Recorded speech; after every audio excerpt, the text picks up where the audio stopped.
Oh, and welcome to the Rauta stream. It's February stream and basically 2 weeks late of the estimated time schedule that is supposed to always be on the very first or at least second weekend of any given month. Now it's obviously midway to February, and as such, like said, a little bit late for various reasons. Super Bowl being one of them, and of course, certain gigs being the second one. And because, of course, these are done during the weekends, well, that's kind of a reason why sometimes these streams are, well, a little bit delayed. I want to do these streams always on Saturdays, if possible, because that's when I have more time to, just talk to you, answer your questions, and all that stuff. No deadline as such. Um, but here we are once again. Looking forward to answer your question. I hope you're having a good time, and if not, well, beer and metal. Now, as it's always the case with streams, obviously beer glass and a craft beer.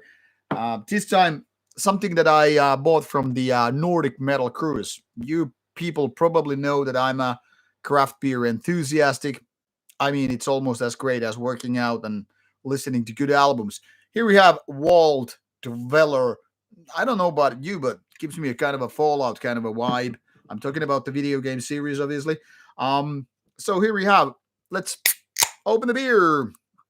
And since live chat is already going on, I will answer your questions after the initial things, which mean pouring some beer in the glass. So here we are, doing a little bit of interesting colored stuff. Now it really looks green, and that's part of the deal here. I am personally addicted to weird beers. This is not even the weirdest I have here, but I decided to go with this one. And why I'm, having this new beer, I bought a few weird ones and a box of regular ones. That is because me and my pals and, well, a couple of other Rauta crew members, we were Nordic Metal Cruise last weekend, where Abath played as the headliner, and there were Brumir and Hell Reaper, which I got to witness live as well as to interview. Now, I would have loved to interview Abath, but I was told he doesn't do interviews on tour, which sucks. I mean, wherever there is possibility for me to interview Abath as Rauta other than on tours. So it sucks. Now, I have some news, obviously, for you, some announcements in a way. So, all that, plus, of course, answering your questions and giving you a little bit up to date what Rauta is doing at the moment. Rauta meaning me as a person and as a channel, that is. But now we have some really, really green, poison green beer here. I mean, it really looks very green to me, especially if I just, put against the lightning here. Okay, this is very, very not very clear. It's kind of a looking kind of a muddy. This is like some kind of a toxic um witch brew. So let's have it a go.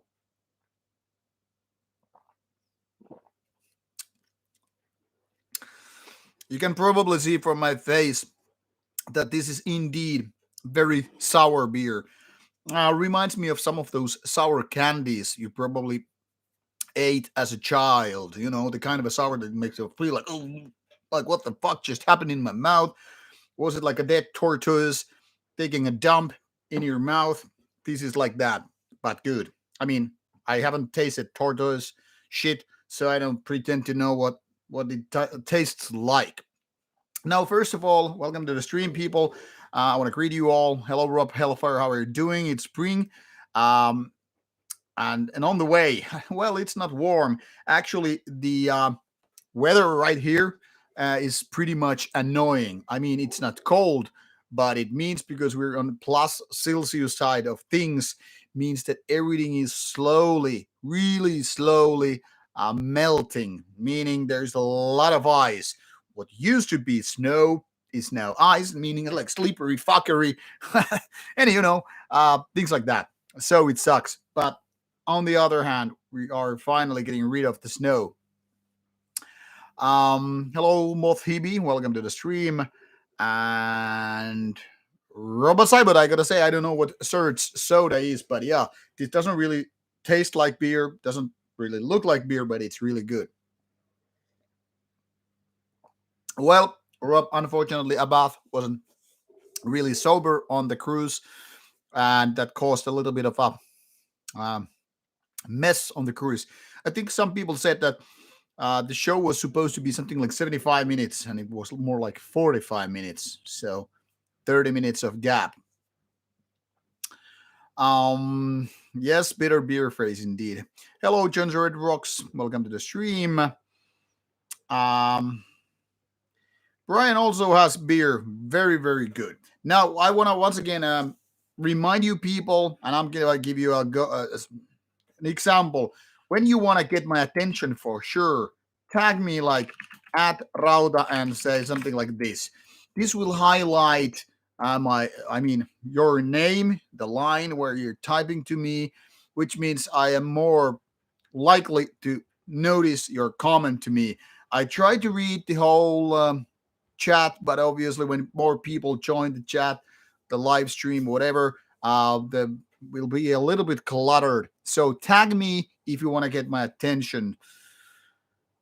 Anyway, yes, I've seen Abath 2 times now within a year, and I must say, last year at Inferno it was really good. Now it wasn't that good, but still definitely worth watching. Now talking about the announcement. First of all, now that we are through January, means that there will be more and more interviews already coming up. Those who are Patreon supporters of Rauta already got a new interview out, the second one for 2024, which is Sarastus from Finland, a black metal with 10 years of age, couple of albums, and a promising act. So if you want to learn something about the new underground of Finnish black metal, well, Sarastus is one of those bands you might want to find more about. Um, like mentioned on the cruise last weekend, um, Brumir was replacing Toxic Holocaust, which was a thing for a lot of people, me included. But unfortunately, due to some logistics, Toxic Holocaust was unable to play, which means the promoter had very, very little time to find a replacement act for Toxic Holocaust. Of course, Brumir is very different when it comes to the style of music.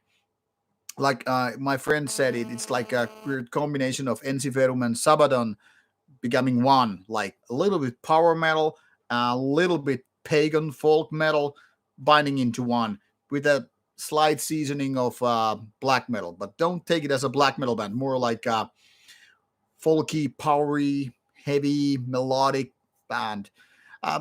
Lively band, I can say for sure. And the person I got to interview, the vocalist, the main man of the band, really nice guy. And I think we had a good, very funny, relaxed chat with him. Then I had James from the Scotch based band Hell Ripper, which plays then again a combination of heavy metal, speed metal, black metal, thrash metal. I think we had a pretty good and solid interview as well. So next 3 weeks we will be dropping one interview at a time, and I hope they are worth your time. Now, come March, there will be new Turku Saatanale event. Actually, this is from 2016, as you can see. 8 years later, this was Turku number 4. Now it will be Turku Saatanale 11, where I will be playing with my band, Nightside. And it's a pretty interesting lineup. What's going on in a couple of weeks? Yes, less than 2 weeks right away. And I hope to make a couple of interviews there. My aim is to do 4, 2 per day, 2 on Friday, 2 on Saturday. Now, the downside is because we are playing on Friday, Obviously, we have sound check and, well, the gig to perform, and it's a little bit challenging schedule wise. But I'm trying to do my best to do a couple of interviews on Friday and a couple of more interviews on Saturday. So if things go as I hope them to go, we should have four more interview coming out in March. Now, that then again is followed by Inferno Fest by the end of the month, end of March, that is during Easter, which means 4 days of festival madness in Oslo, Norway. And if you know anything about Rauta at all, last 2 years we've been doing about 6 to 8 interviews during the course of the festival, which means about two per day. And that is the aim once again this year as well. So, like I said, if things go as I'm planning them to do, we should have roughly 12 interviews out during the spring. Now, there's not much happening at the moment in April, but during May, there will be obviously Steelfest, which is another 3 days of festival madness. And of course, the main focus will be in black metal. And as a long-time visitor at Steelfest, there will be plenty more bands to interview. So by the time summer is finally here, June, July, whatever, we should have plenty of interviews out for 2024.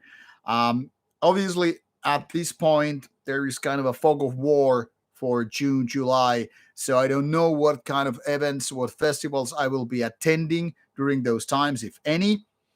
But with these interviews, we should be able to keep up once a week schedule with interviews. And currently, I'm planning to get Rauta crew, me and my camera people, in Bergen early August for Beyond the Gates Festival, another 4 days festival with more Black Death and beyond.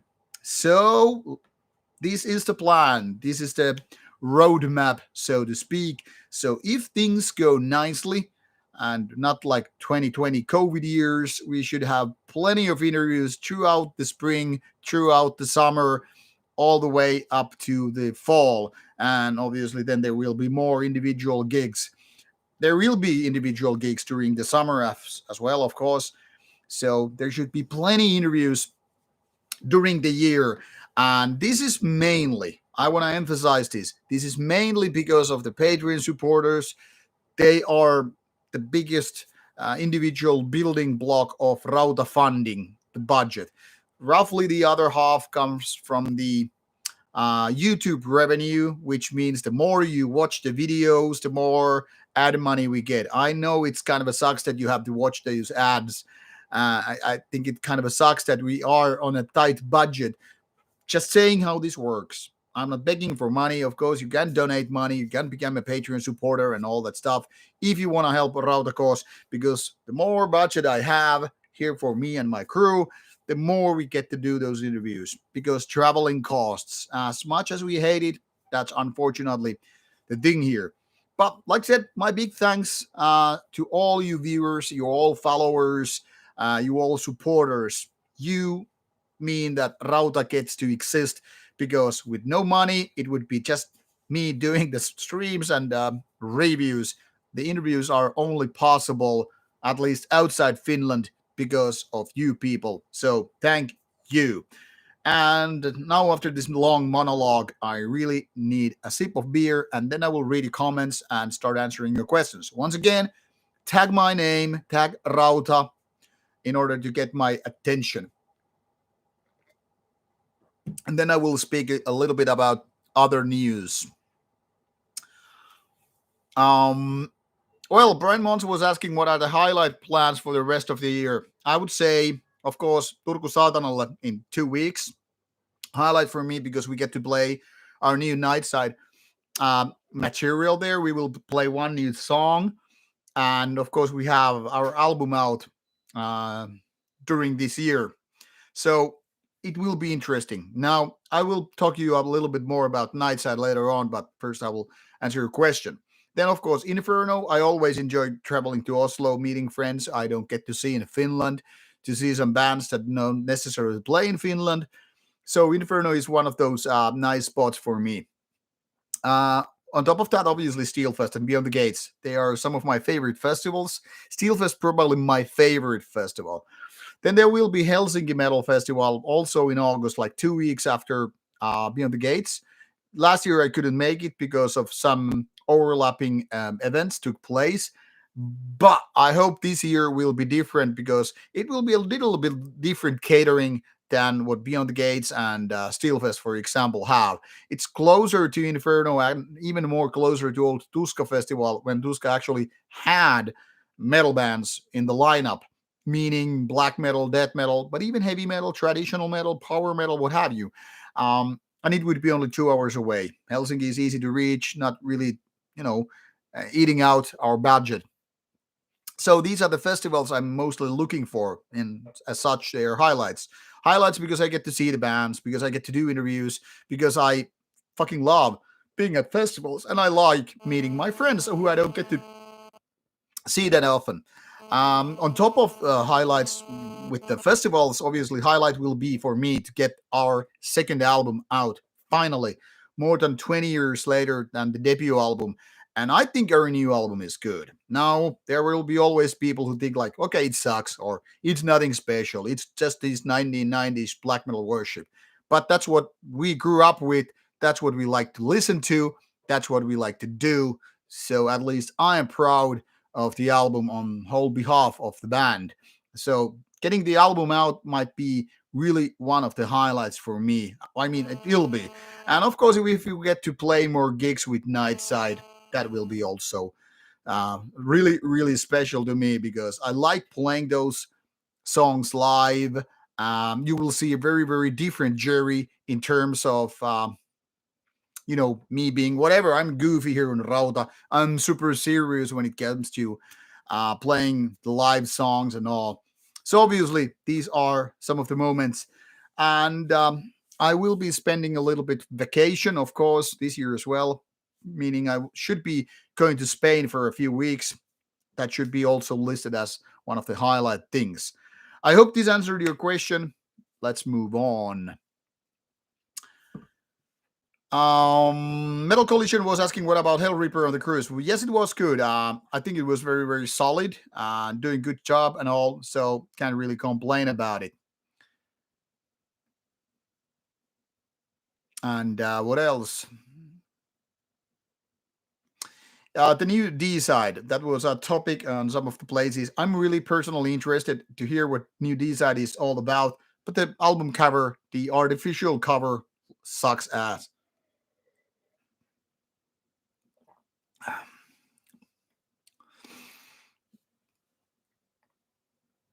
Oh yeah, Bramos, nice that you got notification on the new single. Well, technically speaking, it's more like a teaser track. But yeah, new Nightside song. I hope you will like it. It's about 6 minutes and then some. Um, Toivo is asking, what do I think about Devourment and Mortician, two bands that are called the heaviest most often? Well, I don't think Mortician is that heavy. Mortician is kind of a goofy. I sometimes think that the best parts of Mortician albums are the horror movie snippets, the samples. But yeah, there are plenty of bands nowadays that are roughly the same heaviness as, well, Devourment. It's very brutal and all, but I would say I would find bands like Origin more brutal because it's more technical and at the same time very, very heavy. But yeah, Devourment is very brutal, but Mortison is kind of too goofy to be that heavy. And Vartain, thank you for saying happy birthday, but my birthday is in August, so we're not that yet. Actually, my birthday is roughly 6 months away, 9th of August, in case you want to know. Talking about the new Rotting Christ, Gigi Non-Servia mentioned it. New Rotting Christ album is actually very, very solid in the sense of being a Rotting Christ album. That is no surprising. It's actually kind of a safe bet, if you will. Continuation to the previous one. So Rotting Christ is sounding Rotting Christ like ever before. Those people who don't know, I'm actually doing threads which is Facebook or Meta's um, account.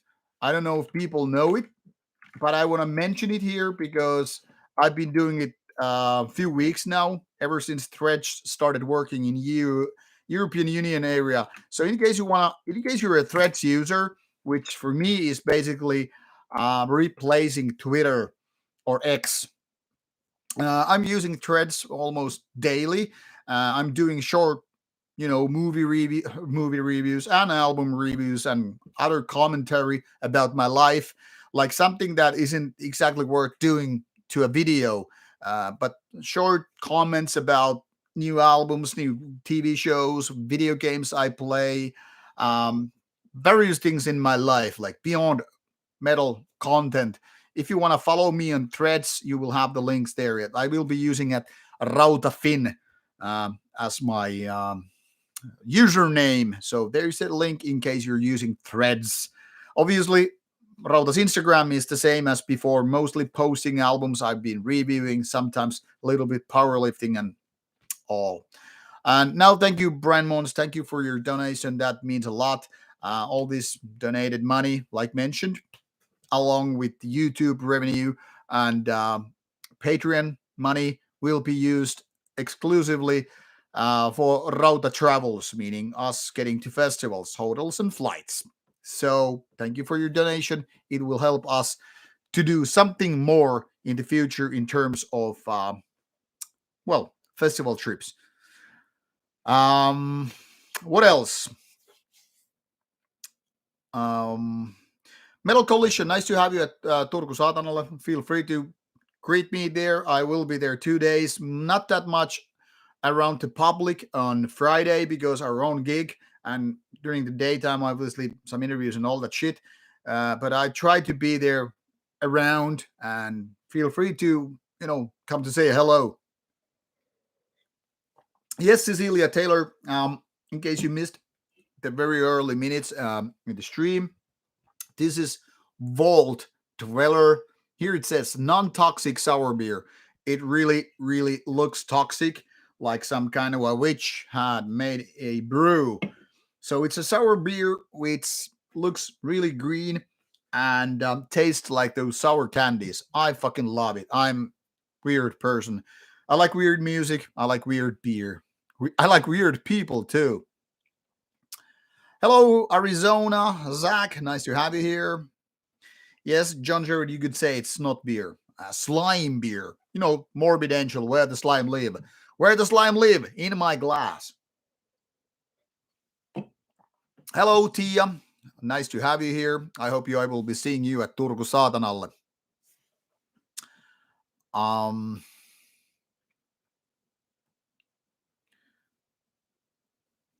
I have checked the new Blood Red Throne album, and I think it's pretty good. I am hoping the physical copy will arrive here at some point, but haven't gotten here yet. Sometimes albums come with a little bit delay. Like just last week, I got the Clandestine Blaze album from last summer, and I finally got to review it. So yeah, delays are there with albums. Ginger Rogan is asking me if I had to do it, which is my favorite country regarding black metal. Now, this is a trick question because I would say it depends on the year. Now, I grew up with Norwegian black metal and Swedish black metal, obviously, back in the 90s. So in the 90s, it would have been Norway on the other hand, Sweden in the other hand. Then again, if we're talking about 2000s, I would say, yeah, Finland or whatever Norway and Sweden are doing nowadays. Obviously, there are other good countries like Greece, but Greece doesn't really have the kind of a raw end of black metal, which I like, nor bands like, say, Marduk, for instance, or Satanic War Master or Burzum. So it depends. Gun pointed in my head, I would probably go for Norway after all, even though I've been saying it for years that Norway lost its black metal crown. But why? Because Dark Throne is absolutely the best black metal band ever. And on top of that, obviously, Old Mayhem, Old Burzum, Old Emperor, enslaved, things like that. I mean, they all came from Norway. Then again, Sweden had Bathory, one of my biggest love ever in terms of black metal. So it's not that simple, really. Then again, I could say Poland has a lot of good bands, but yeah, I guess in the big scale, in the big picture, I would say Norway, best black metal country. Even though nowadays Norwegian scene is not that good, there are some good bands though, but still. Um, yeah, let's move on with the comments. Hello, Abisik. Welcome to the stream. Hello, Garvis Kariot. Nice to have you here. Finally, it's been a while. 2 a.m. Try to bear with me. Drink coffee, drink tea, drink booze. Oh, sorry, you're too young for booze. Drink coffee. Coffee is good for your soul. Hello, Promethean Radio from US. Nice to have you here in Oscar. I think from Canada. Uh, there might be different Oscars, so I'm just guessing. Yeah, and Space Meatball Lord, Spices Meatball Lords is like troll piss. I don't know how troll piss tastes like, but if troll piss tastes this good, sign me up for that. Yes. Um. Finn Ray is asking if I watch Super Bowl. Yes, I've been watching Super Bowl for more than 30 years now. Can you imagine? That means I'm really, really old. I don't even kid here. I think I was something like 15, roughly, give or take. It's getting warm here. So I was probably something like 15 years of age, maybe younger, when I started watching Super Bowl. Obviously, I didn't know anything at all in the beginning about American football. I was in this grade school, probably like seventh grade or whatever, and for some reason I got into like, what is this event all about? What is this fuss all about? This crazy, sports. I knew a couple of guys from my class, I think, who were playing in their local American football team. That is very, very small, marginal sports in Finland. Um, but I don't know. I got interested and I checked it out. I learned rules so that I could follow the game. Didn't know anything about the teams or who were the cool guys, who were the baddies or whatever. I was just like, okay, I want to watch American football. So I got hooked. And ever since I've been watching once a year. It was as late as 2008 when I actually purchased a plan, the possibility to watch the regular games. It was this Viasat system, which is like satellite TV, and they would send a few games every week to Finland. They would show random teams here and there. So I didn't even have a favorite team. I would just watch random games and see how the regular games would lead to playoffs and then watch Super Bowl. So yeah, about past roughly maybe 15 years now. I've been hosting a Super Bowl evenings at my home. Sometimes it's been like two guys, like, staying up, staying through the night, having coffee, having candies, ice cream, cookies, a lot of delicacies. And this has been going for, well, almost 15 years, at least 10 plus years. But last year I was in Spain.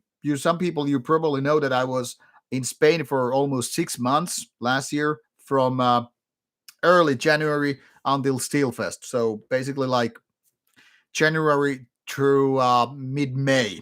So obviously, we couldn't, have this Super Bowl night at my home. And this year, there's a new puppy in the house, and we had to do a little bit different things this way. So I was actually at my bass player's house this year, straight from the Nordic Metal Cruise. Probably a little bit drunk still, and going to his place to watch the game. And we had like five guys, two left early, but we still had like three guys through the night to watch the game. I actually passed out at some point because I was just sleep deprivating. I mean, I probably slept like 4 hours at the cruise. Then I went to the bar and then to Super Bowl night, and fuck, I was so tired at around fourth quarter. I fell asleep for a few minutes, probably missed a field goal or something. But here we had Super Bowl night, so it was great. I always enjoy it, but it was a pain in the ass having it right after the cruise. And guess what? Nordic Metal Cruise 2025 will be again on 8th through 9th of February 2025, which is exactly the day before Super Bowl. I'm already like, kill me now. There is not enough amount of coffee made in the world that I can survive it, but I will. I'm undead by that point anyway.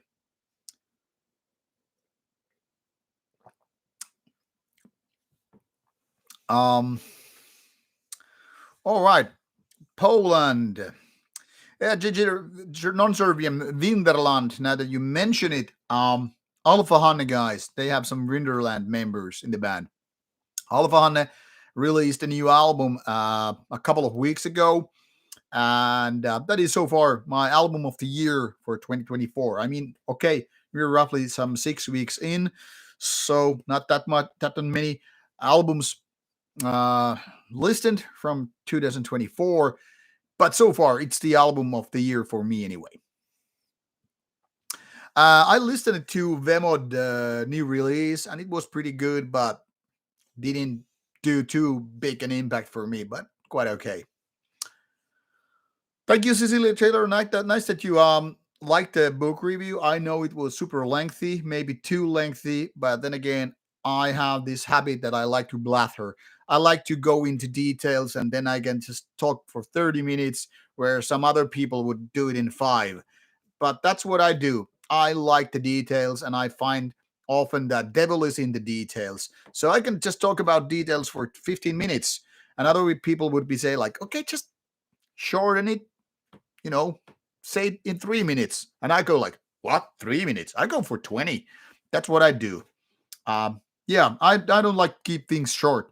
Whether it's about training, whether it's about drinking beer, talking, having sex, longer version is better than short version. I'm weird that way. Oh, Cecilia, you slept through Super Bowl. Well, not everybody is supposed to like the game anyway. And thank John Jared. Glad if you like the review as well. Um, I've been great. Unfortunately, I've been to United States for 3 times, but my travels to United States have always been during the summertime, which is of course off season for American football. So unfortunately, nope. Um, Oh, sorry, asking you were for Germany, not from Canada. Yeah, if it was up to me, Nightside would definitely play under the Black Sun Festival. I don't know if it's possible, but I surely hope we will get a little bit more interest and traction with the new album. I hope some people will be like, okay, what is this band? This band sounds good. Like, let's book it. But I don't know. Hard to predict what will happen once we get the new album out. But like I said, I don't think it's gonna be disappointment for people who like 1990s sounding fast, melodic black metal. Yeah, Mothibi, I understand American football can be kind of a messy, and I totally. Then again, I understand some people prefer rugby, but for me, American football is like chess with balls, balls, chess with balls, and physical combat, big guys. I just love it. John Jared is asking a question. Am I religious, atheist, or maybe agnostic? Well, make a wild guess. If I ever become a religious person, kill me right away. That's when I have truly become a zombie. You can put a bullet in my brain. Because if I become religious, if I start believing in God or gods, means that whenever I die, I will go to designated place, heaven, hell, what have you. So you can just kill me then, no love lost. So yes, I've been always very, very strongly atheistic. At some point, I kind of figured that being super strongly atheist, like believing absolutely that there is nothing, is kind of a religious take as well. So in that sense, agnostic might be a little bit um, more correct word because I like to think it this way. It is absolutely super unlikely there will be God or godlike beings, unless we're talking about some weird ass space species unknown to us. But that doesn't really mean they are creators like gods, even if they're superior to human race. But yeah, talking about the likeliness there is some kind of god or gods. No, I don't believe in that. But I am like saying like rather than believing absolutely there is nothing, I'm like, so if there is, I will fucking meet this person or weird alien creature known as God. I will fucking do an interview with that weird ass creature. So I guess I would be somewhere between the softer agnostic people and stronger atheist people. Maybe I think there is actually this kind of a rating that super religious people, if they are like 10 and super atheist, it's like 1 or 0. I'm like, I don't know, 2 or something like that. So very atheistic, or like I say, anti-theistic. Um, it's like I'm more like on the philosophical sense of these things. I mean, there's nothing wrong with being like personally spiritual, believing certain, I don't know, values, ideologies, ideas of not out of this world. I mean, out of this world and all. But saying that there is absolutely some kind of god or gods or whatever, I think that's bullshit. I think it's like a control mechanism, and the same goes, doesn't matter if you call it Satan or God, Yahweh, Allah, whatever. I think it's all the same bullshit. It's about controlling people and justifying yourself or your system, religion, um, to kill other people because, like, hey, I know better. I think it's absolutely crap, and it's horrible crap because while I'm not a big human lover, I mean, I'm not exactly strong misanthropic person, but kind of prefer animals to a lot of people. Um, I'm saying that all these people who are super religious and make their religion, their personal belief into something bigger, like not just like, I want to stick it to myself, like, piss off. You don't need to know what I think, what I feel, and blah, blah, blah. When they make it like big, when they make their personal belief into religion, who tries to control other people by saying like, because I believe, you also should believe, and if you don't, we're gonna kill you, we're gonna put you in prison or something like that. I think that's the level of craziness I don't want to get involved with. So that's why I'm super hateful towards religions in general. But now you have to understand, this is a major difference. Even though in general I say like religions are bullshit, I despise them, I hate them, I think they do not have place in a thinking man's mind. I mean, if you're a rational human being, you don't do religions. I mean, why would you? Because you're rational. You're not about feelings. You're not about like, hey, let's pray to some god. I mean, if God would be there, like, he would zap me the shit out of it, like stream done. Um, I'm saying here that if you're a rational human being, you don't need to have religion. You don't need to have even the spiritual thing. And even if you would have, like, hey, I want to believe because it keeps my life some purpose. Okay, fine. Don't just stick it into my face or the next guy. Like, keep it to yourself. But when you build it into a religion, you start collecting money, making rules, and telling others what to do. Then you are a sick motherfucker. I mean, that's kind of a psychopath thing. Some people are probably more into narcissistic behavior, like, I'm the religious leader, worship me, like me. I don't need to be fucking liked. Like, some people have this misconception, for example, because I do Rauta, I need to be liked. No, I don't need to be liked. You don't need to agree with me when I review an album. You don't need to agree what I say about religion. You don't need to agree with me about philosophy. That's fine. I mean, the basic thing with philosophy is that we can rationalize, we can talk about worldviews, ideas, ideologies, whole philosophical concepts like, hey, oh, you're a nihilist. Pretty interesting. I'm more like hedonistic. Okay, that's pretty cool. Let's have beer. We disagree, but so fucking what? But the religious people, they're like, so you are a heretic. You don't believe in the same God. Chuk chuk. Take the shotgun and kill the motherfucker. Why? Not for Lebensraum. I mean, it wasn't just for like, we need your space because we have too many people. A lot of reasons why a lot of wars started happening because, like, hey, we're running out of space here. We need to build castles and have farms. We need your place. Sorry, we cannot take it by force. No, religious control is beyond that. I mean, it's not like, hey, we need your country or farmlands for other people. It's more like, hey, if you don't do like we do, if you don't believe in our God, we're gonna fucking kill you. We're gonna nail you to a fucking tree. How about that, you motherfucker? And the next guy is, no, we're gonna kill you because our God is real. And then the punching happens. And I'm like, how stupid a human being can be. So that's the nature of our human being. We always try to think that we are right and the other guy, he sucks, she should die. So religions, very useful that. And I must say, often religious people or religious behavior, religions as concept is like politics, but more talking to their unrational side, irrational side. If politics is more like, hey, you should vote me because I will do things for you, like blah, blah, blah benefits. And you're like, okay, that makes sense. Religious people are the same, but they don't need to go for the rational side. They're like, hey, believe in me and you get eternal life, you go to heaven, you get to drink free sour beers in the heaven. Also, listen to Slayer 24/7, and you feel like Burzum. That's also fucking great. And people are, oh yeah, sign me up for that. Who I get to kill to join your Burzum Slayer sour beer worship cult? Or you get promise of getting endless amount of virgin babes.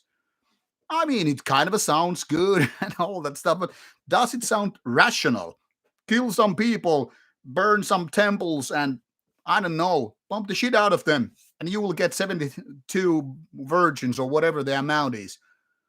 Sounds like too good of a deal to come true. Right. Okay. I could talk about like for hours all crazy shit about religions, religious people, how ridiculous they are, and all that stuff. But I think the count here, which says how many people are following the stream, would be closer to zero. So maybe it doesn't work like that. So you got me started. I got worked up a little bit here. No, I'm not angry or anything. I'm just like enthusiastic. Talking about philosophies, talking about religious people, talking about religions, talking about the lack of rationality. It always, brings the worst of me out. But there you have it. Okay, sorry. Now I will read your comments and get back to you. All right. Whew. So let's have some comments and more beer. All right, let's get to read. Uh, Sergeant, I'm just calling it him. That 11 is asking, what's the best Finnish black metal band? Satan, Warmaster, Rimbel, Nazarene, Goat Moon, or Horn? If you have to choose. Well, to be honest, I never was a fan of Goat Moon. Rimbel, Nazarene was quite okay, quite good.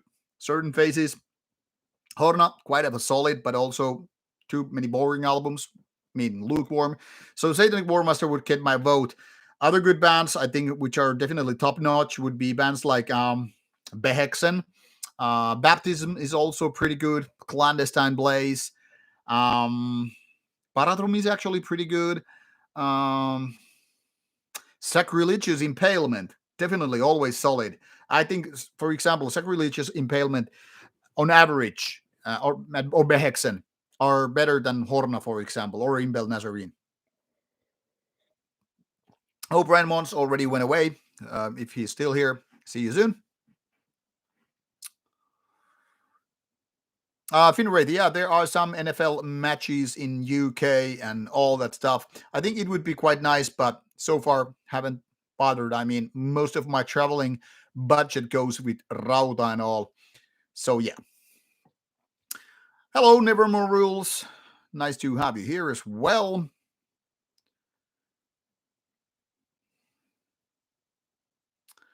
Yes, Cecilia Taylor, this is Finnish directness, and also this is just me being always like this, very direct, kind of no holding back. Hello, Benji, nice to have you here. You kind of joined in the middle of Rauta storming about religious people and religions. Yes, Ginger Rocks, I'm happy that you broke free because that indoctrination can be really a bitch. I mean, that's a one way to fuck up a brain of a kid. So there's that. Cecilia Taylor, I guess I have to read on Harlan Ellison's take. I gotta say, I don't know his views. And Gigi Nonserium, nice to hear that you agree. Yeah, I would definitely generate if a religion was like free sour beers and endless amount of Baywatch babes in heaven. Yeah, I would become a religious man too. Unfortunately, they cannot make it happen.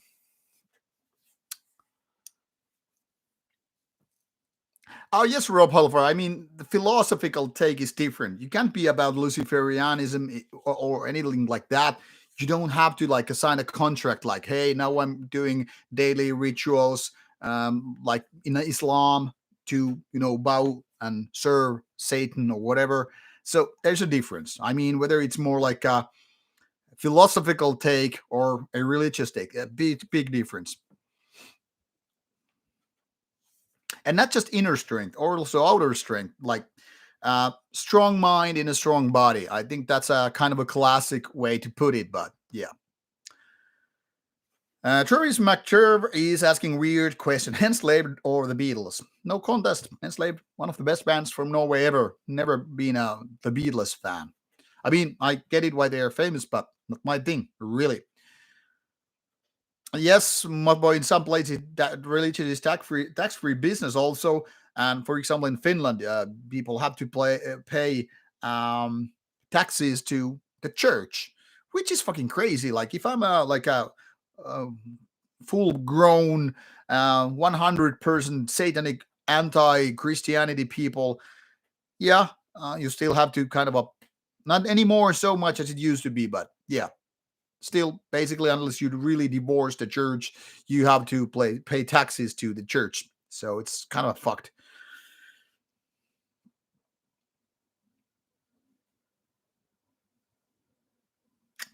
Oh, Benji got Blue Moon. All right, enjoy your, I think it was a wheat beer.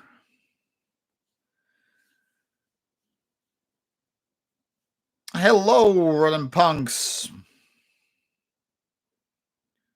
Oh, you got the Lions demo and 1997 demo. Well, Serpent, here, thanks you for your support. Rotten Punks, I hope that you're aware that we have a new album coming out this year, and the teaser track, Dead from the North, is now out.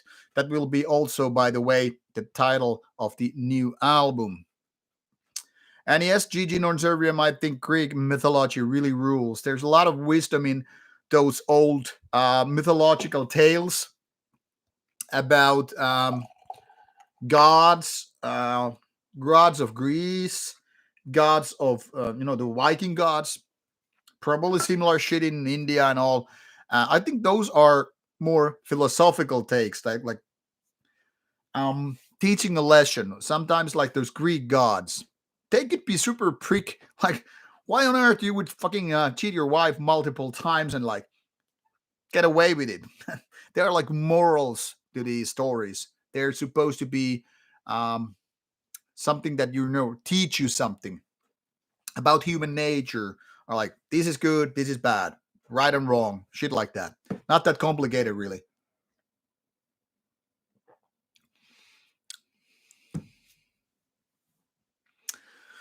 Yes, Travis, that's exactly the thing. I mean, I'm the weird guy who likes almost all the eras of Enslaved. Not all, but close enough. I think Enslaved is just fantastic band. Yes, John Cherry Rocks, of course, there is possibility to leave the church, divorce the church. I was like 20 or so when I left the church and all that stuff. But there was a law in Finland, like if you're running a business, and of course the business pays taxes, that business would pay taxes to the church as well, even if you're not personally into into the church. I mean, I think that was fixed some years ago, but that's still how fucked we could really be. Like you could have a George Arson Incorporated, a company dedicated to burning churches, and he would still pay the taxes to the church. So it makes no fucking sense, really. Oh yeah, Belial is a classic band from Finland now that Censored Rocks mentions, but Belial is a little bit different, and they really didn't do albums full of black metal, so it was more like a kind of a side project of things. Now been almost an hour in to the stream, and so far I've been telling you about the roadmap for Rauta for roughly next 6 months or so, giving you a little bit information about what trips we're doing. By we, I mean me and the camera people. And I've been telling you about some interviews that are coming out. I've been telling you about Nightside's new premiere track, Nightside's new album, some shows. Is there something else I have missed to tell you?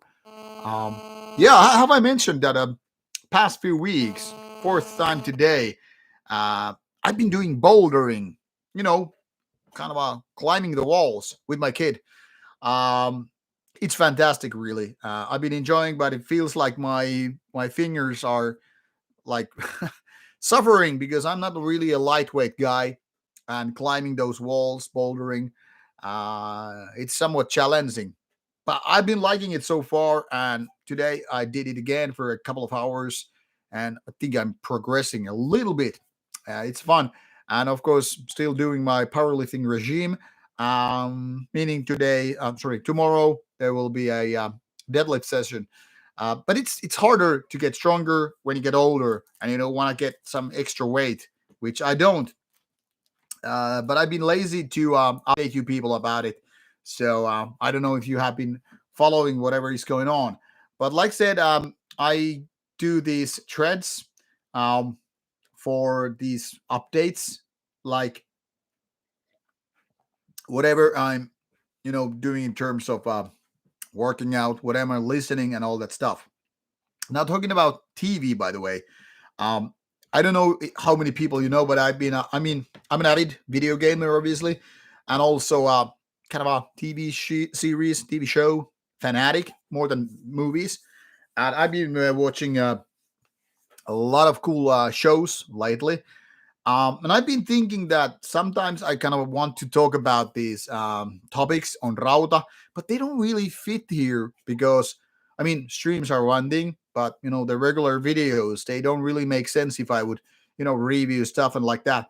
So I've been thinking if it would make sense for me to do kind of a podcast, audio only on top of these videos and all.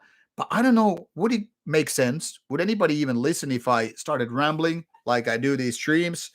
I don't know. What do you think? Should there be a Rauta podcast around metal, like metal, but also other things? I don't know. I'm still on the verge on this because it's been um, running back and forth in my head lately. And I don't know if you remember, but in late 2022, we did actually do some uh, Rauta podcast, a few episodes with Tuukka from Archgoat and other bands like the drummer. And we did like, I think it was like once a week, or was it like once in the 2 weeks? I don't even remember the schedule. But we did a few episodes talking about metal music. Like we could pick one album per week. We would both listen to it and comment about it. And then we would talk about phenomena in metal. Like there could be some news about this and that. It might be like AI album covers, or it might be Bruce Dickinson getting mad about the fans because of random shit and like that. So I've been thinking, like, should I bring the podcast format back? Should I do it by myself? Should I have some guests? I mean, it's time consuming, but it's fun. Now, in terms of time consuming, it would not make sense if there are no listeners. But if there would, I mean, maybe I could do it. What do you think? Should there be a Rauta podcast, or is it like a no, Cherry, don't fucking do it. It's a horrible idea. What do you think?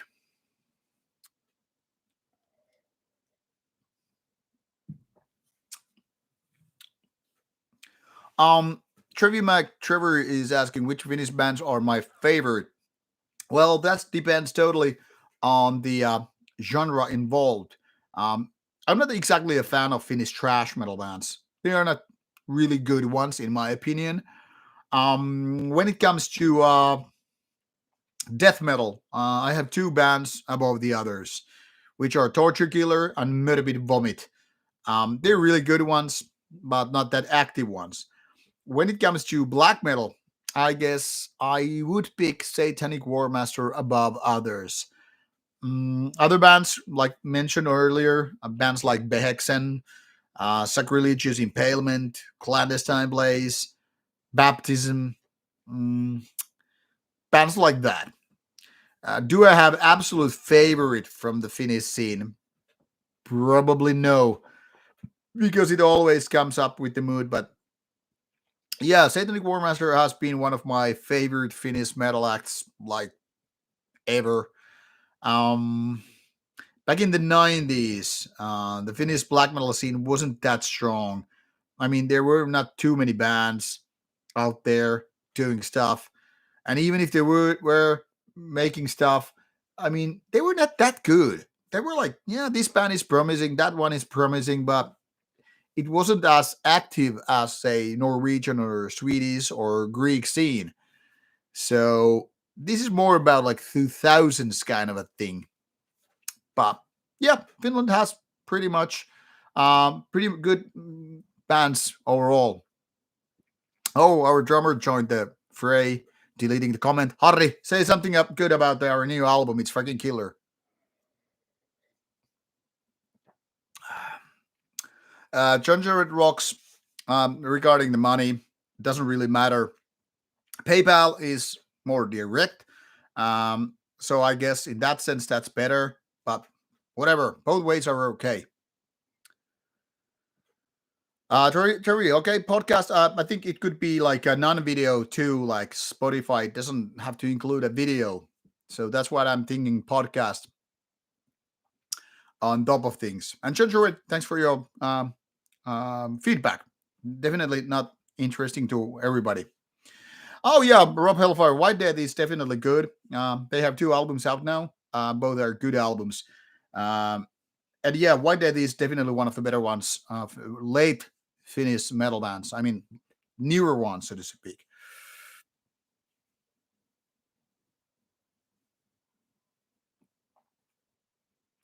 Benji, yeah, the thing with the podcast guests, if that could happen, that's a tricky one because sometimes people are technically challenged, and also sometimes people are like, "No, I will not join the podcast." Like, I like the idea, but no.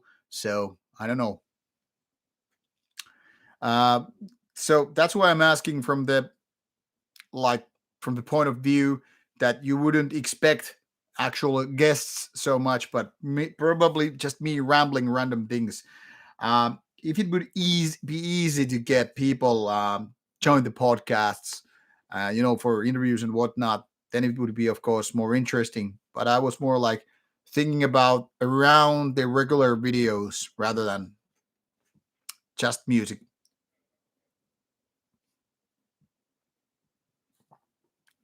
Yeah, the what I was thinking actually with changing co-hosts or guests. Got to think about it. But yeah, having the schedule, with different musicians and all, that's the tricky part because sometimes people are like, you don't find the mutual time to do them. Yeah, Motibi, I was talking about like it could be beyond metal because Rauta is already basically 100% focused on metal. And with podcasts, I could go a little bit like um, all around the ideas. I mean, it could be just about, hey, have you watched this movie? It's really fucking good. Have you played the game? Have you read the book? Have you watched this show? Uh, have you listened to this album? It wouldn't have to be just metal alone. It could be basically around the topics which are not normally done on Rauta. So that's what I'm thinking. Rutgers is asking which country has best BM genre. I don't know if any given country has the best BM genre. I think it always comes down to individual bands. Like I could say Norway has some of the best black metal bands and also some of the worst ones. So can't really say that one country has the best black metal. Fartein has mentioned it. So Stratovarius was the first CD he ever got. Well, if you get to guess what is my first CD, I think you must be a mind reader. Well, yeah, Gyrolamp. I think France at least used to have a lot of good bands. Nowadays, French bands are kind of a lot of avant-garde-ish or post-black or just modern black metal, which is not exactly my favorite kind. I mean, there are plenty promising bands coming from France. Most of them are not exactly the type of rawness and grimness I'm into. Oh, so Slayer Bloodline is asking what is this hipster beer I'm drinking. This is Vault Dweller. Here is the name.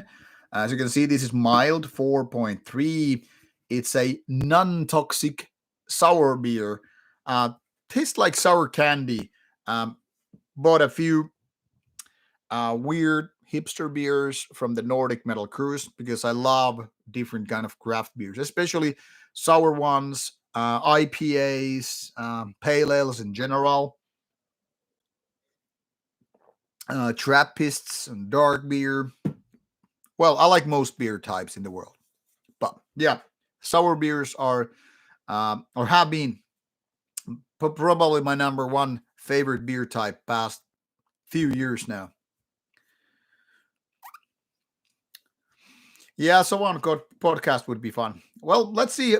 I need to still sleep on it. This idea of podcast. Maybe it will happen. Maybe it will not. I don't know.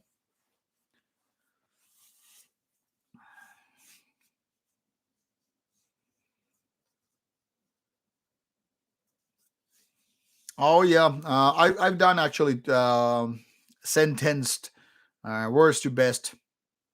Uh, what it was 2 years ago already. Yes, Cecilia, it must be the non-toxic thing that got me fired up. Yeah, Chernobyl river beer. That should be it. This is like getting me radioactive. I will become like Hulk or Peter Parker, Spider Man. I don't know what kind of superpowers I will develop, but I'm sure this will give me some.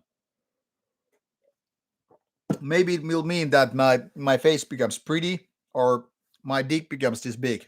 I don't know. We shall see how it goes. Um, Mothib, that's a really good question. One movie or TV show I'd watch on my deathbed. Well, my favorite movie of all times is Apocalypse Now. So probably would watch it one last time.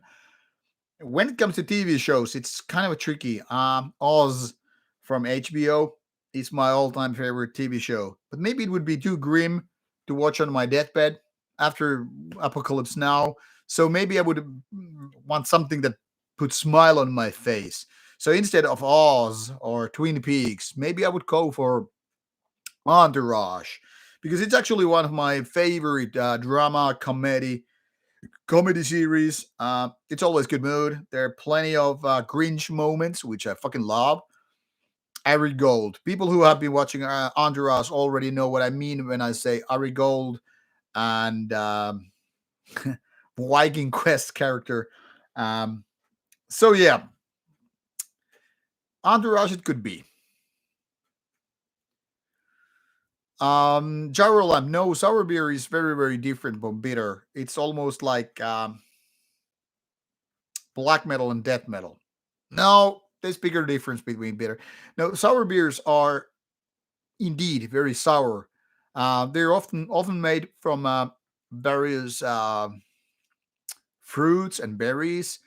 and as such, they don't really taste much like a typical beer. Actually, quite the contrary.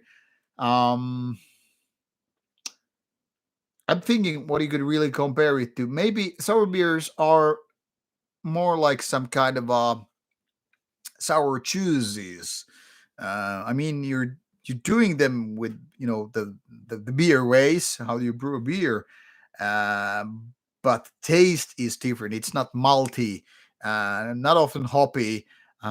It's more fruity and sour, or berry and sour. I think the most common sour beer type is a cherry beer, and the cherry beer. I mean, if you eat fresh cherries, it's kind of a like sweet, but this is like more like a sour version, like it's gone sour really. So in that sense, I think sour beers are a little bit closer to dry ciders in a way, but of course they are not made from apples and pears. So the taste is different. You need to try it, but it's not like bitter. All right, Jones Already Rocks, thank you for being part of the stream here. I don't know if I will be doing this stream a lot. I need to do some errands. I need to do some video stuff for next week, because next week there will be Crash Course to Norwegian Black Metal episode 18. I already filmed it. I need to edit it. And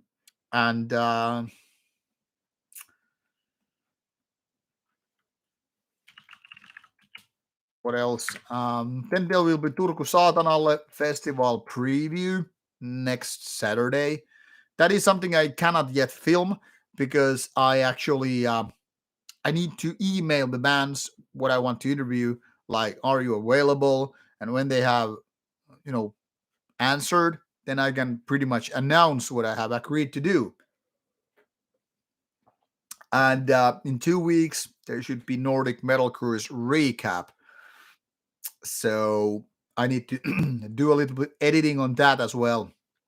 And then there will be, of course, these interviews for, excuse me, next three um, Fridays. Sarastus will be out next week, then Hell Ripper, and then Brymir. So plenty of stuff happening in terms of Rauta videos, and of course, in 2 weeks I will be with Nightside guys. We will be at Turku Saatanala event, but of course the videos will come out normally. Oh fuck! I've forgotten. I really need to start doing these. The next month's stream, I haven't really planned it. Fuck. Means I need to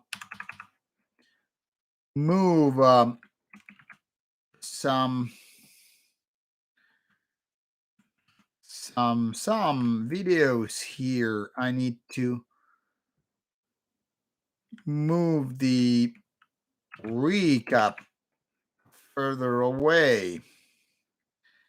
Yep. This is something that sometimes I just kind of forget that I really need to put these streams on my calendar as well, or I will fucking forget them. I was like thinking, okay, Turku Saatanala recap will be there like on the 9th of March because it's happening on the 2nd. But let's be honest about it. If I'm not putting the stream there, it will be further down the stream later on, and then the other things will go further. Okay, that's now planned. That unless there's some unforeseeable event happening, I will do the next monthly stream on 9th of March.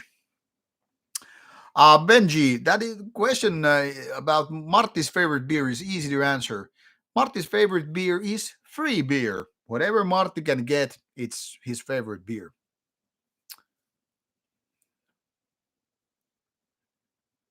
Gyrolamp, I was actually supposed to do Niklas Kvarforth interview already. I think we were planning it like 4 years ago. And it was actually agreed at some point. not maybe 4 years ago, but nonetheless, maybe 3 years ago, we would do it. But um, we haven't gotten to agree on it, like when it would be done, where it would be done. But yeah, facilitator, that's a good question. I mean, you're wondering when I get to enjoy my favorite music when I'm doing busy doing reviews. Like lately, I've been actually listening to my albums in alphabetical order, like one album a day. And I'm thinking of making this into a series, like showing you my record collection letter by letter. I was supposed to start it already in February, but because of various videos which are taking priority, that will be have been postponed. Like now, it's postponed to the end of March. Like I would take all the CDs from letter A here, stash them here by the camera, and start talking about explaining why I have these CDs in my collection. And there are some surprises. Some of them are like, okay, I could see that coming. And some of them will be like, why the fuck you have that band or that album in your collection? But yeah, I do listen to some of my favorites, but it's also like I've listened to a lot of favorite albums throughout the years, so I don't need to listen to certain favorites like every fucking year.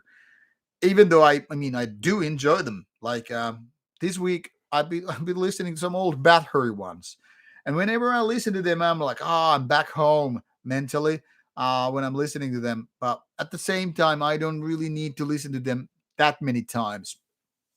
But yeah, sometimes I feel also like why I'm not listening to some of the favorite bands, like why I'm listening to these mediocre review ones. But I'm also like I've been telling this to people many times. I feel like I'm chasing the fucking dragon, meaning I always want to find the next perfect thing. Well, not perfect, but the good thing. I am always trying to find the next gem, like the next one. This band is fucking good, and you need to listen to it. So that's why I kind of I want to listen to those new albums, new bands. So while a lot of review albums are not that good, there are always some bands which are like, I fucking love it. This is actually a good example. This band is now non-existent anymore. This Ominos, um, a Finnish band. I think they only did like an MCD, and that was fucking 5 stars for me. Really good stuff. But before they could even make an album, they decided to call it a day and they quit. They split up. So that was like the kind of a band that I am so fucking happy about these guys coming from Finland, and having this new band, and the songs were really great, and they just like quit. So that's why I want to listen to new stuff. I want to find those albums. I want to recommend them to you. I want to talk them about to you people out there when I find some new music, which is really good. But obviously, that takes a lot of time to listen to a lot of mediocrity or just fine kind of music before you find something really like amazing. But yeah, that's the reason. But of course, I need to listen to some of my favorites every now and then. But I don't listen to them at home too much, except now that I'm going through my album record collection, album by album. But it's more like when I'm like driving around, when I'm at the gym, I'm like, hey, okay, let's put some classic albums to play. And sometimes I find certain Rauta projects like, hey, let's rank this and that band. And then I start listening to them. So I kind of find excuse to find time for those favorite bands, favorite albums, and like classic reviews. So it's always a good excuse like, hey, I'm liking this album I haven't been listening to so many times, so many years. I need to talk about it. Then I gotta listen to it and like, hey, let's make a video. But as you probably know, I haven't been really making a lot of classic reviews lately because now that I've been doing the Norwegian black metal project, focusing on the bands that were founded in the 90s, meaning that I've been listening to a lot of old albums. of course, there are lots of my own favorites as well. Like when I was going through the whole enslaved discography last spring, that was fantastic because I mean, like I like most enslaved albums. When I was listening to say Satyricon discography also last spring, I remember taking the dogs out in Spain for a walk, and I was listening to some Satyricon one, the old ones. I'm like, fuck, this is so good. I remember I was driving some Spanish highway and just listening to the debut Satyricon albums, and was like, fuck, this is so kind of crazy because here I'm in the middle of Spain. Well, not middle, but anyway, um, sun is warm, summer is almost like coming, happening, and I'm listening to this very Nordic sounding black metal, cold, grim. My mind is mentally in the snowy fields and snowy mountains of ice and shit, darkness. And there I am in Spain, warm, sun shining, Mediterranean winds. And I like, fuck, it's so great. So when you're listening to some old albums, they kind of take you back. They take you back to the time when you were like a lot younger. You have like your headspace was a little bit different. At the same time, you also feel like, fuck, it's like coming back to home. So it's good times to revisit some of the classics.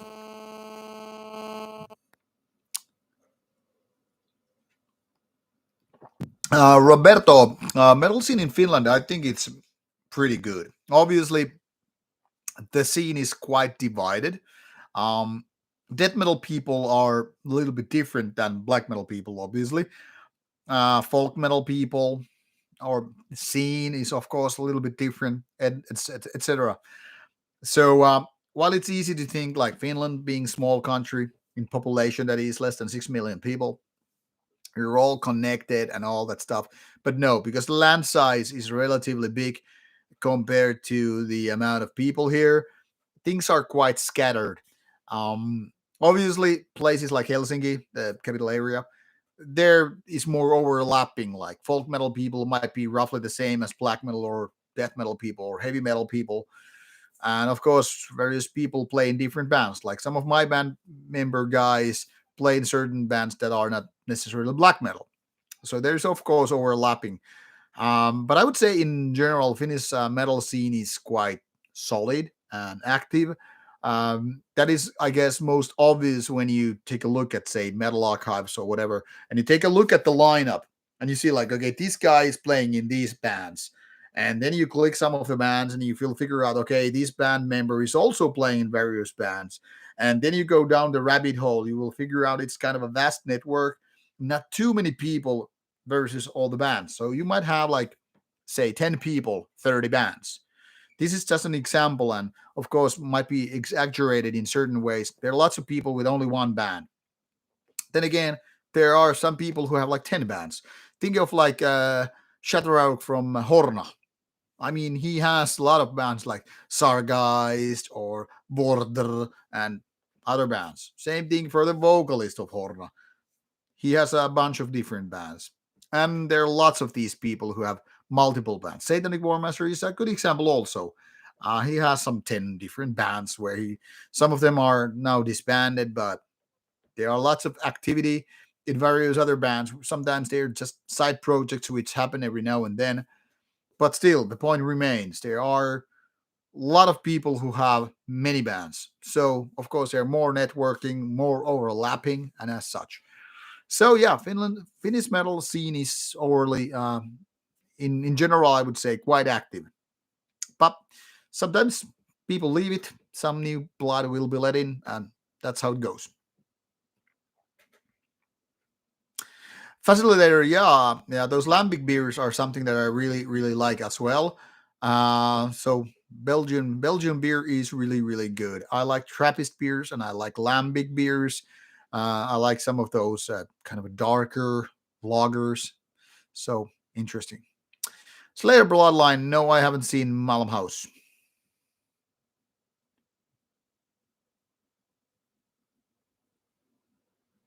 Yes, Harry Hagala, that's very, very true what you're explaining. Like, you couldn't really, just leave the church like that.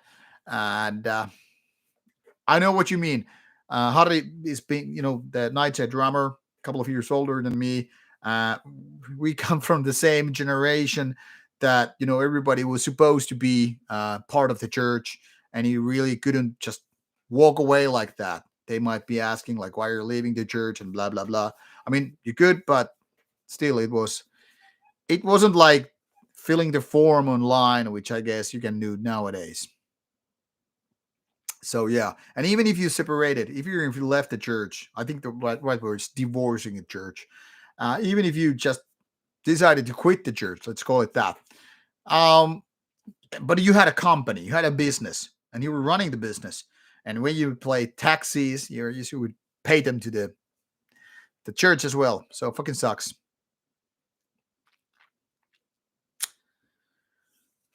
Louis is asking, do I like any bats from Scotland? Well, Hell Ripper from Aberdeen. Just interviewed the guy, James. Yeah. There are not too many bands I know from Scotland. Of course, I heard a band or two over the years. But that being said, now somebody's making the loading to click, click. And okay, Cherry, name 5 prominent bands from Scotland. And I'm like, okay, fucking kill me. I don't know. I mean, I can't get them in my head like that. Scotland, while I know there is a metal scene, obviously. I mean, I've been to Darkness Guides Us in 2019. What a fantastic fest, by the way. Kind of like, not Steel Fest in the sense that it was an open air, but more like Steel Fest, Steel Chaos, I mean. Or Turku Saatanalle, but Scotch version. I mean, there were some local bands, some bands probably from other parts of UK than Scotland, but yeah, yeah, yeah. I know there's Scottish metal scene. But like I said, if I got to like somebody's like spit it out, say some Scottish names, and I'm like, I have probably heard quite a few, but my mind is blank. Like, I don't remember where they're from. So unfortunately, I cannot really drop the names of bands coming from Scotland. But Hail Reaper is actually one of them, which is pretty good. I like the combination of various styles.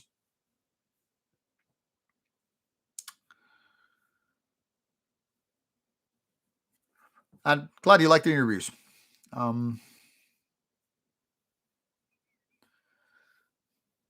Gigi, no need to apologize for your English. Just do what you can, and that's fine.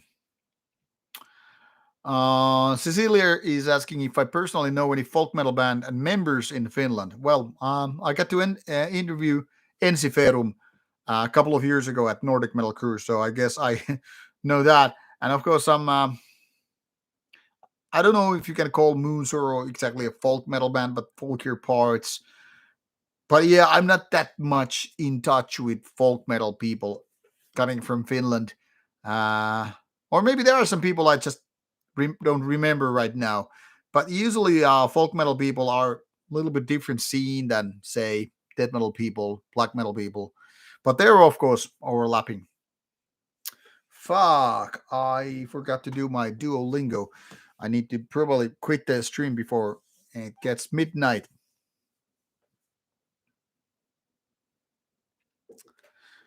Oh, Gyro Lamp. Yeah, yeah, yeah. Fuck. The Dave Mustaine can fuck off.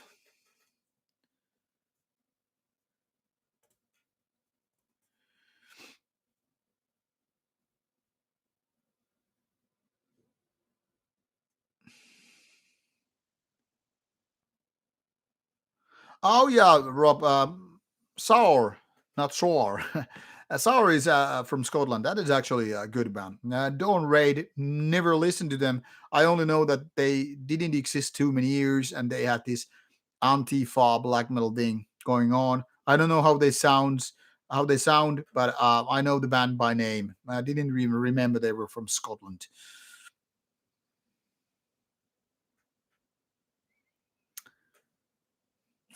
But yeah, Louis, I don't know if there will be a mm, continuation, if there will be a successor to Darkness Guides Us. I hope there would, because the guy who organized it, well, two guys I know from the crew, They were really nice guys. The festival was really nice. There was a good lineup. And I gotta give it this to the guy, Dimitris, who was doing Darkness Guides Us. This was, by the way, just a few months before COVID thing happened. So there might have been 2020 year version of Darkness Guides Us, but then COVID came and pretty much wiped the slate clean for 2020. But he was the first, and so were basically the only person who personally invited Rauta to his festival. Like, send me mail, and like, I would like to invite you to the festival, and I will provide you tickets and help you with accommodation and shit. And I like, this sounds too good to be true, because mind you, this was almost 5 years ago. Well, four and a half. Let's call it that. And of course, Rauta was a lot smaller. Not that Rauta is big now, but you know what I mean. Maybe one third of the subscriber base or whatever. And he was like inviting us, and I was like, man, this guy is like saying there should be accommodation and whatever. Like, this sounds too good to be true. It's probably bullshit, fake, whatever. But I was like, okay, I'll reply to this guy and explain, like, okay, what is happening? Tell me more about this festival and blah blah blah. And he said he would just, arrange a hotel for us, me and my camera people. So all we would need really to take care is like the flights. He would have the accommodation, even get us a transportation from the airport or whatever, or back to the airport after the festival, and the whole room. And I'm like, fuck. I will talk to my camera people, and we were just fucking happy to go. And I loved Glasgow, a nice city, a good festival, and they were really really friendly, good people. I know that they know I've been telling them that, and they became like friends to me after that or during the festival. And I must say, I got to know other people as well. It was kind of funny that even some people in Scotland kind of like recognized me, and I was like, weird. This is weird. Rauta, a small channel, and even some people like, hey, you're the guy from Finland doing the fucking YouTube videos. Like, hey, let's take a photo and blah blah blah. And that's how I got to know the label guy and guys from some other bands, labels. So it was a really good networking experience for me as well. But what is the most heartwarming part is that we got invited. We were nobodies, and they gave us our support. So what little I could do was give them a support back, do those videos, mention them still after years.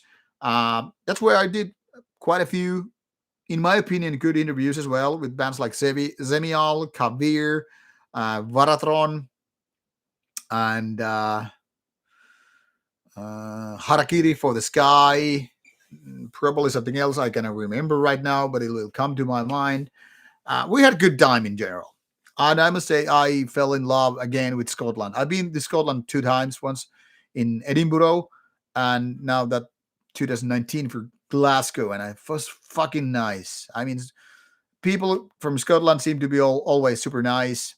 They're kind of similar to Finland, being like, give me that fucking beer, kind of a grumpy, kind of a grim, and at the same time, just not having weird fucking things going on in their head, like down to earth and like, hey, let's listen to metal and drink beer. Yeah, so good experience from Scotland. Warfare, I gotta say, I don't know that band, but yeah. Rob Helvar, it's a Korpiklaani. Korpi meaning like kind of a barren forest, not barren, but like forest which is not too much like, I mean, kind of a wild forest in a way, like kind of a forgotten wild, not taken care of kind of a forest. Clani meaning clan, so it's like a kind of a not wasteland clan, but yeah. Zero Moon is asking what are my favorite non-metal bands. I think I need to drop Pink Floyd right out of the bat first. When it comes to dark ambient, I would say bands like Innate, Lustmord, Lull. Those would come first to my mind. Sleep Research Facility, Kerovnian, things like that. I'm also a fan of Depeche Mode when it comes to outside metal. Turbo Necro being on the verge of rock metal. That would be one of my all-time favorites. Did I also was already say Pink Floyd? I did. Um, then again, I like soundtrack music, like Hans Zimmer. Really, really liking that kind of stuff. Um, what else? Probably some names that are like too obvious and I don't remember them. But those are some of the names. Um, I guess it's for easier for me to drop like those dark ambient names over like soundtrack composers because a lot of composers are some people I don't necessarily know, like unknown names to me. I mean, there are people like Hans Zimmer or Jeremy Soule who are really really good and whose name I remember. But then again, sometimes I encounter an interesting soundtrack and I'm like, I have never ever heard these guys the names before, so I don't even know what cool other stuff they had made. So it's sometimes hard to remember them. But yeah, there are plenty of interesting names. Ladytron, that is a good band also. Kind of a Depeche Mode like. Kind of a bleak British pop music sometimes does the trick. Even though I'm not a big fan of pop music in general.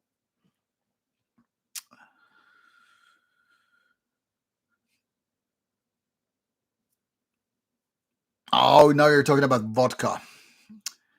Hello, CT. Greetings from Donner. Hi, nice to have you here.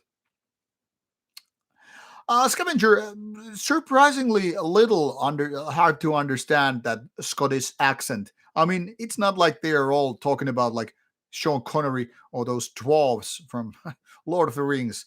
I mean, I guess there are lots of people who are like, oh, and then you're like, "Whoa, I haven't had that many vodkas yet. I cannot comprehend you properly. But surprisingly, many had like a little bit of the Scottish thing going on. And I'm like, okay, fine. I can do it. I can do it. I can understand you. All right. Thank you, Rob. See you later.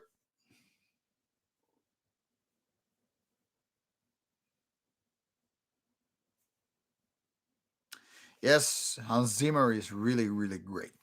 All right, people, I'm about to leave. It's been more than 90 minutes during the stream. You have been a wonderful audience once again. And I urge you to check out the new latest Nightside song we just got out. I guess I need to drop you the link. Um, it's a YouTube premiere, so I will do you. I will give you the link. That is. Let's see. Death from the North. I really need to check out the comments as well because I'm curious to see how it did. Anyway, people, check out that one. That's the latest Nightside track. Vangelis, by the way, never did much of a trick for me. I mean, he has some great tunes, but sometimes it's also too plastic for me. I know, it's weird, but never been exactly a Vangelis fan. Um, I definitely have some composer in my head, but oh yeah, um, Horn. What the fuck is his first name? Beer McCreary is also a good soundtrack composer, and is it Jeremy Horn? I think. And then again, of course, John Williams. I mean, we couldn't live without John Williams. And Basil Boladoris, the man behind Conan the Barbarian, Conan the Destroyer, Starship Troopers, Hunt for the Red October. That stuff is fantastic. And of course, some of those Western movies. I'm talking about the spaghetti Western era. Some of that music is just brilliant and gives me their goosebumps. So there is that. But like I said, in general, I would say if I had to pick like my top three composers of soundtrack music, I guess it would be Basil Polidoris, John Williams, and Hans Zimmer. So some names for you to check out in case you care about majestic, bombastic, epic soundtrack music. There are lots of ideas, by the way, that you could steal in your metal version. Like think what Immortal did with Pure Holocaust. they were listening to John Williams' Imperial March. You know the riff, dee dee dee dee dee dee dee dee dee. That's on pure Holocaust, really. So I mean, lots of great ideas you could just twist into metal versions, and you could just like, hey, this is an awesome black metal riff, even though it's a movie soundtrack with violins and shit. But yeah, you could really, really do it. Um,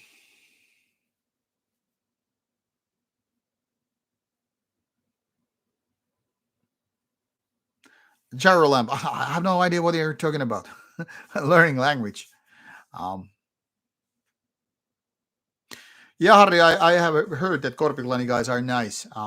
Jon at least seems a really, really nice guy, but I don't know him personally. Oh yeah, trivia. I mean, the Eastwood movies.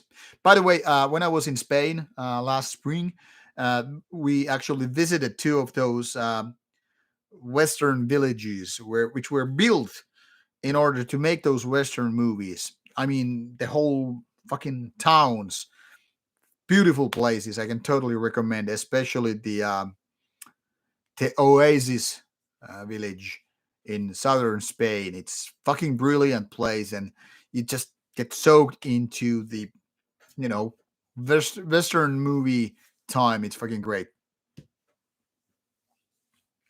Oh, Northern Punks, glad you liked the Nightside track. Now you know what to expect when we have the new album out. I don't know yet when.